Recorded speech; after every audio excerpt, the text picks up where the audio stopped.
Welcome back, Claire. Tell us about the congressional candidates. So today we're going to be talking about the two most hotly contested congressional races locally in the 49th and 50th district.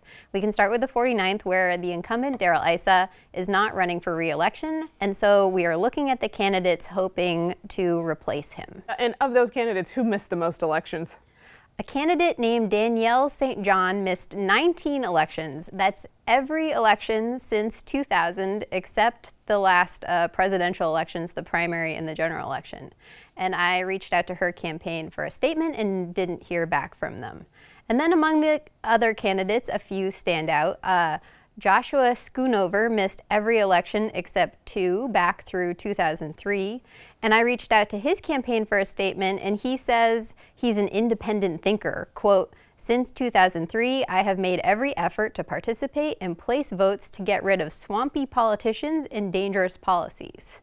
And then Paul Kerr missed 11 elections, including 3 presidential elections. And he also missed several midterm elections, which means he often didn't vote for the congressional seat that he is hoping to sit in.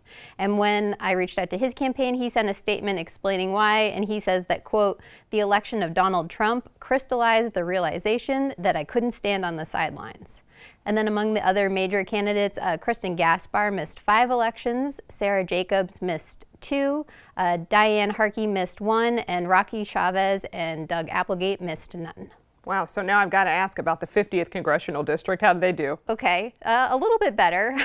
There, the incumbent Congressman Duncan Hunter missed 10 elections, including the presidential primary in 2004. I asked his campaign for a statement and they didn't respond. However, I pulled his voting records for a story back in 2016, and at that time his campaign did send a statement that said, quote, "I'm sure he won't even recall some or many of these." He said Hunter was on a combat tour in 2006 and 2007, which would make it harder to vote because making it home alive is more important than following campaigns. And then among his opponents, Josh Butner missed the most with 11 elections missed, including 5 presidential elections. He didn't vote in the last presidential primary when Hillary Clinton was running against Bernie Sanders. And what's also interesting is that while Butner is now running as a Democrat, he only registered with the party in August 2016, a little less than 2 years ago, and he was a registered Republican from 2007 to 2010. And when we reached out to them, his campaign sent a statement that didn't really address any of this, but it says that he served in combat deployments, quote, "in intense situations that did not allow for much focus on anything else." And then his other opponent, Amar Najjar, missed 4 elections, including the 2016 presidential primary. And his campaign sent a long statement in response to our request. Part of it says that he was disenchanted by politics when he was younger, but then was inspired by the 2008 election of Barack Obama, and that of course doesn't explain why he didn't vote in the last presidential primary.